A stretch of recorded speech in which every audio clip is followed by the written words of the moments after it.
Hero और Honda इन दो companies ने मिलकर बनाई हीरो होंडा कंपनी। थोड़े टाइम में ये कंपनी दुनिया की सबसे बड़ी टू व्हीलर कंपनी बन गई और ये कंपनी इतनी बड़ी बन गई कि तब के समय में इंडिया में जितने ही मोटरसाइकिल्स थे उनमें से आधे तो हीरो होंडा के ही थे। Hero Honda company daily success की नई ऊंचाइयां छू रही थी, लेकिन तभी कुछ ऐसा हुआ जिससे हीरो और होंडा कंपनी हमेशा के लिए अलग हो गई।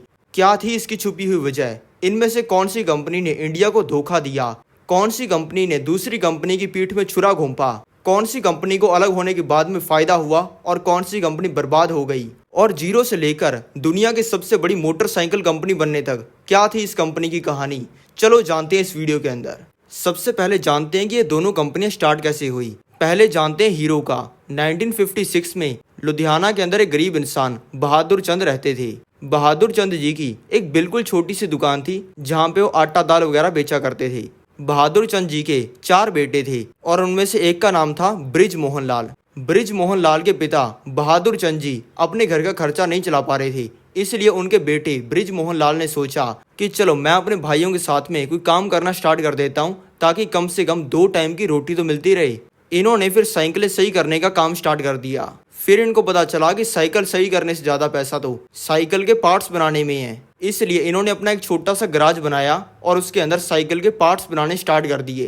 पार्ट्स को बनाने से इनको थोड़ा मोटा पैसा आना स्टार्ट हो गया। फिर इनको समझ आया कि पार्ट बनाने से भी ज़्यादा पैसा तो साइकिल बनाने में है। फिर ब्रिज मोहन लाल ने अपने तीनों भाइयों को कहा कि चलो अब अपनी पहली साइकिल बनाते हैं। फिर इन चारों भाइयों ने कहीं से टायर लाया, कहीं से सीट लाई, कहीं से चेन लाई, कहीं से ब्रेक्स लाई, कहीं से पूरी साइकिल की बॉडी लाई और उसको असेंबल करके इन चारों भाइयों ने अपनी पहली साइकिल बना दी। कई महीनों की मेहनत करने के बाद में इन्होंने अपनी वो पहली साइकिल बेच दी और उससे इनको काफ़ी बढ़िया प्रॉफिट आ गया। इनको फिर ये तो समझ में आ गया कि सस्ते में साइकिल बनाकर उसको महंगे में बेचने में काफ़ी प्रॉफिट मिलता है, बस हमें ज़रूरत इसी चीज़ की है कि हम उन साइकिल्स को बेच पाएँ। इसलिए इनमें से 2 भाइयों ने तो साइकिल बनाने का काम शुरू कर दिया और 2 भाइयों ने साइकिल की मार्केटिंग करने का काम स्टार्ट कर दिया। फिर इन्होंने दूसरी साइकिल बनाई, फिर तीसरी बनाई, उनको बेचा। फिर इन्होंने 1956 के अंदर दिल्ली की 25 साइकिल बनानी स्टार्ट कर दी और फिर इन भाइयों ने सारे काम धंधे छोड़कर दिन रात मेहनत की इस कंपनी को बड़ा करने में। और इसके 10 साल बाद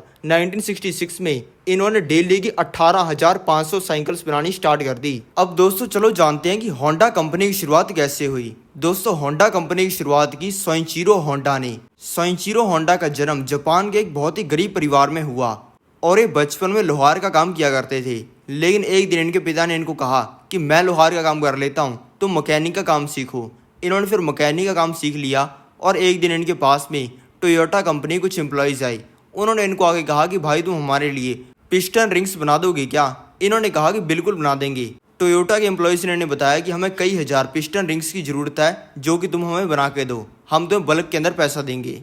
इन्होंने यही किया और इनको टोयोटा वालों ने 5-10 हज़ार रुपये दे दिए। उस पैसे से इन्होंने अपनी दुकान को बड़ा किया। इनकी दुकान बढ़िया चलने लग गई और इन्होंने अपने लिए एक छोटी सी फैक्ट्री बना ली। लेकिन तभी जापान के अंदर वर्ल्ड वॉर 2 होनी स्टार्ट हो गई, जिसकी वजह से इनकी वो पूरी फैक्ट्री तहस महस हो गई। फिर इन्होंने 1945 में फैक्ट्री को वापस बनाया और फिर जापान में 1945 में मिकावा अर्थक्वेक आया, जिससे इनकी फैक्ट्री वापस डिस्ट्रॉय हो गई। 2 बार जब ये चीज़ इनके साथ में हुई तब ये काफ़ी ज़्यादा दुखी हो गए और इन्होंने दुख में आकर इन्होंने टोयोटा वालों को कहा कि भाई मेरी फैक्ट्री खरीद लो और सब कुछ जो उसमें है उसको खरीद लो। टोयोटा वालों ने कहा कि ठीक है और इन्होंने 2 लाख रुपए के अंदर अपनी फैक्ट्री, दुकान सब कुछ बेच दिया। दोस्तों फिर वर्ल्ड वॉर जापान के अंदर खत्म हो गई और जापान के अंदर इतनी गरीबी आ गई कि लोगों के पास में जूते खरीदने के पैसे नहीं बचे, जिसकी वजह से जापान के लोगों को कई किलोमीटर नंगे पैर ही जाना पड़ता था। इससे इनको एक आइडिया आया। इन्होंने सोचा कि एक सस्ती सी साइकिल को लेते हैं, उसमें मोटर लगाते हैं और लोगों को काफ़ी आसानी हो जाएगी। इसलिए इन्होंने अपने सरनेम को यूज़ करके होंडा कंपनी बनाई और ऐसी साइकिल्स बनानी शुरू कर दी जिसमें मोटर लगी हो। ये काम इनका सही चल गया तो इन्होंने फिर बाइक्स बनानी स्टार्ट कर दी और ये काम इनका हिट हो गया और इनकी कंपनी दुनिया की सबसे बड़ी बाइक बनाने वाली कंपनी बन गई। फिर दोस्तों हुआ हीरो और होंडा का मर्जर, यानी कि दोनों कंपनियां मिल गई। अभी दोस्तों हीरो जो कंपनी थी वो साइकिल बनाने के अंदर सबसे बड़ी कंपनी बन गई थी और जो होंडा कंपनी थी वो बाइक्स बनाने के अंदर सबसे बड़ी कंपनी बन गई थी। दोस्तों अमेरिका, अफ्रीका और यूरोप जैसे देशों के अंदर तब के समय में मोटरसाइकिल बहुत फेमस हो चुका था और हर इंसान उसे यूज कर रहा था, लेकिन तब के समय में इंडिया के लोग स्कूटर के ऊपर ही अटके हुए थे। इसलिए हीरो कंपनी ने सोचा कि चलो इंडिया में जाकर बिजनेस करना स्टार्ट करते हैं और इन्होंने किया भी ऐसा ही। इन्होंने इंडिया में जाकर मोटरसाइकिल्स की बॉडी बना ली। फिर इन्होंने सोचा कि यार अब इंजन कहाँ से लाएं, क्योंकि तब के समय में हीरो के पास में इंजन बनाने की टेक्नोलॉजी नहीं थी। इसलिए इन्होंने सोचा कि अगर हम मोटरसाइकिल की बॉडी बनाते हैं और दुनिया के सबसे बड़ी मोटरसाइकिल बनाने वाली कंपनी होंडा से इंजन खरीदकर इसके अंदर लगाकर इंडिया में बेचना स्टार्ट कर देती हैं तो ये काफ़ी हिट आइडिया होगा। लेकिन दोस्तों तब के समय में इंडिया में एक दिक्कत थी। वो दिक्कत ये थी कि इंडिया तब के समय में किसी फॉरेन कंपनी को इंडिया में अपना बिजनेस खड़ा नहीं करने देता था। लेकिन ये परमिशन थी कि कोई फॉरेन कंपनी इंडिया की किसी कंपनी के साथ मिलकर बिजनेस जरूर कर सकती है। फिर इन्होंने होंडा कंपनी को रिक्वेस्ट भेजी कि चलो मिलकर काम करते हैं। होंडा वालों को इसमें बहुत तगड़ी अपॉर्चुनिटी दिखी, क्योंकि तब इंडिया में मोटरसाइकिल बेचकर तो बहुत पैसा बन सकता था। लेकिन इंडिया की सरकार किसी फॉरेन कंपनी को इंडिया में आकर बिजनेस नहीं करने देती थी। इसलिए इन कंपनी ने सोचा कि चलो मिलकर काम करते हैं। इनके बीच में एक एग्रीमेंट हुआ, जिस एग्रीमेंट में ये साइन किया गया कि हीरो बाइक्स की बॉडी बनाएगा और होंडा बाइक्स के इंजन बनाएगा और इन दोनों को मिलाकर बाइक बना करेगी। और एग्रीमेंट में यह भी लिखा गया कि ये दोनों कंपनियां आपस के अंदर कभी कंपटीशन के अंदर नहीं उतरेंगी, यानी करेंगी तो मिलके ही काम करेंगी। तो दोस्तों ऐसे कंपनियां मर्ज हो गई और हीरो और होंडा मिलके बन गई हीरो होंडा। और मिलते इन्होंने लॉन्च किया अपना पहला मोटरसाइकिल, जिसका नाम था CD100। CD100 मार्केट के अंदर उतरते ही हिट हो गया। हर इंसान का सपना होगा कि यार उसके पास में CD100 मोटरसाइकिल हो। पहला रीज़न ये था कि तब के समय में इंडिया वालों के लिए मोटरसाइकिल का कॉन्सेप्ट बहुत ही नया और फैसिनेटिंग था। दूसरा, जो मोटरसाइकिल था वो स्कूटर से ज़्यादा माइलेज देता था, जो कि इंडिया के अंदर आते थे, तो लोगों को वो भी चीज़ अच्छी लगी। और तीसरी वजह ये थी कि इसका प्राइस बहुत कम था, लगभग 38,000 रुपये के प्राइस रेंज के अंदर ये लॉन्च हुआ था। तो इसको देखते हुए ये मार्केट के अंदर हिट साबित हुआ और इन्होंने 3-4 बाइक्स और निकाल दी, जिससे इंडिया में हर जगह इनके मोटरसाइकिल बिकने स्टार्ट हो गए। लेकिन दोस्तों तभी एक बहुत ही बड़ी दिक्कत आ गई। वो दिक्कत ये थी कि जापान की होंडा कंपनी ने हमारी इंडिया की हीरो कंपनी के साथ में गद्दारी करनी स्टार्ट कर दी। जब इनको दिखा कि बाइक्स इंडिया के अंदर बिकनी स्टार्ट हो गई हैं और हीरो कंपनी को उनसे इंजन खरीदना पड़ेगा, इसलिए इन्होंने कहा कि हीरो वालों अब से हम इंजन बहुत महंगे में बेचेंगे, खरीदना है तो खरीदो, नहीं तो मत खरीदो। हीरो कंपनी की मजबूरी थी इनसे इंजन खरीदना, इसलिए उन्होंने महंगे रेट के अंदर भी इंजन खरीदना स्टार्ट किया। अब दोस्तों जब वो महंगे के अंदर इंजन खरीद रहे थे, तब हीरो कंपनी ये भी कर सकती थी कि वो अपनी बाइक्स का प्राइस बढ़ा देती। लेकिन दोस्तों हीरो कंपनी को पता था कि अगर वो अपनी बाइक का प्राइस बढ़ा देंगे तो इंडिया के जो बेचारे गरीब लोग हैं जो कि उनकी बाइक खरीदना चाहते हैं, उनको बहुत ज़्यादा दिक्कत होगी, क्योंकि जब बाइक बहुत ज़्यादा महंगी हो जाएगी तब वो खरीद नहीं पाएंगे। इसलिए हीरो वालों ने सोचा कि हम प्राइस तो उतना ही रखेंगे, भले हमें घाटे होने स्टार्ट हो जाएं। और दोस्तों हुआ भी ऐसा, उन्होंने बाइक का प्राइस तो सेम ही रखा और बिजनेस में घाटे खाते हुए लॉस करना स्टार्ट कर दिया।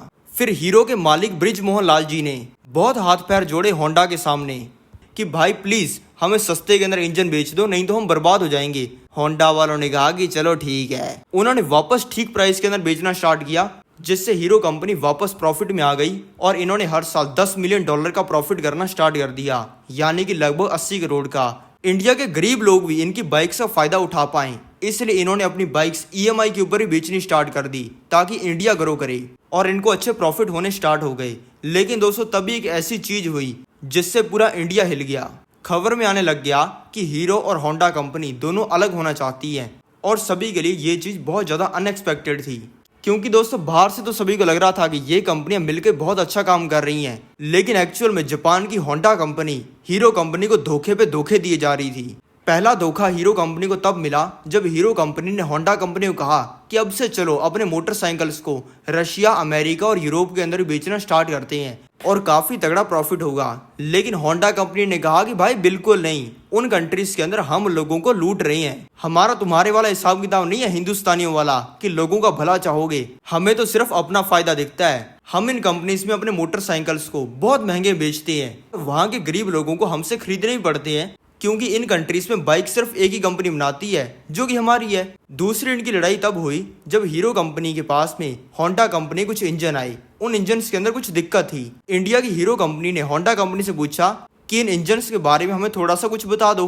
होंडा कंपनी ने कहा कि बिल्कुल नहीं बताएंगे, तुम्हें बता दिया तो तुम भारतीय लोग खुद के इंजन बनाने स्टार्ट कर दोगे, और जब तुमने इंजन बाइक्स के बनाने स्टार्ट कर दिए तो तुम भारतीय लोग हम जापानियों से आगे निकल जाओगे और तुम्हारा इंडिया बहुत ग्रो कर जाएगा, और फिर हम तुम्हें इंजन बेच बेच के लूट कैसे पाएंगे। लेकिन दोस्तों सारी हदें तब पार हो गई जब हुई तीसरी चीज। होंडा के मालिक सोइचिरो होंडा ने इंडिया के अंदर एक कंपनी बनाई बाइक्स बनाने वाली और उससे बाइक बनानी स्टार्ट कर दी जो कि एग्जैक्ट हीरो की बाइक जैसी थी और हीरो की बाइक से सस्ती हुई थी। दोस्तों इनका मोटिव इससे ये था कि ये जापानी लोग पूरे इंडिया के ऊपर कब्जा कर लें। और दोस्तों सभी बाइक्स हीरो की स्ट्रेटजीज, उनके प्लान्स और उनके ब्लूप्रिंट्स को चुरा के बनाई थी और इनके अंदर एग्रीमेंट भी हुआ था कि ये दोनों कंपनियां कभी भी एक दूसरे कंपटीशन के अंदर नहीं उतरेंगी। लेकिन तब भी ये जापानी लोगों ने इंडिया की पीठ पर छुरा मारा और अपनी खुद ही कंपनी निकाल दी, सारे रूल्स को तोड़ते हुए। ये होते ही हीरो के मालिक ब्रिज मोहन लाल जी को बहुत ज्यादा गुस्सा आ गया और उन्होंने सोचा कि अब से इनके साथ में काम नहीं करना, इन धोखेबाज लोगों के साथ में। और होंडा को कह दिया कि अब से हमें तुम्हारे साथ में काम नहीं करना, हम बाइकें बेच पाएं या ना बेच पाएं कोई फर्क नहीं पड़ता। तब के समय में हीरो और होंडा दोनों की हीरो होंडा कंपनी के अंदर 26% शेयर थे और होंडा कंपनी ने अपने शेयर्स हीरो कंपनी को बेच दिए 10,000 करोड़ में और हीरो कंपनी के साथ में पूरा नाता तोड़ दिया। दोस्तों तब के समय में प्रॉब्लम ये थी कि ना तो हीरो कंपनी को पता था कि इंजन बनता कैसे है, ना इनको ये पता था कि इसके अंदर कौन सी टेक्नोलॉजी यूज़ करनी होती है, ना ही इनके पास में अपनी इंडिपेंडेंट फैक्ट्री थी। ये होने की वजह से लगभग हीरो कंपनी का सारा काम रुक गया। लेकिन इन्होंने अपने प्रॉब्लम्स को फेस किया और ये वापस उतर के गेम के अंदर 2014 में, जब इन्होंने इंडिया के नीमराना के अंदर अपनी पहली फैक्ट्री खोली और इन्होंने अपनी रिसर्च टीम भी बिठा दी।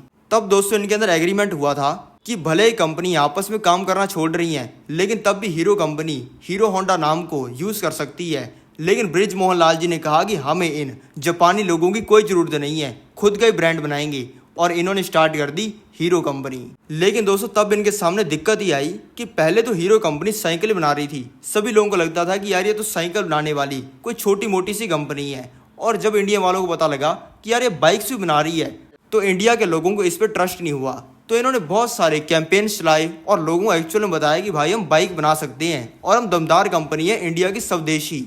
ऐसा करते ही इनकी बाइक्स बिकनी स्टार्ट हो गई और इन्होंने वापस इंडिया के मार्केट के ऊपर कब्जा कर लिया और हर जगह पे वापस हीरो की बाइक्स बिकनी स्टार्ट हो गई।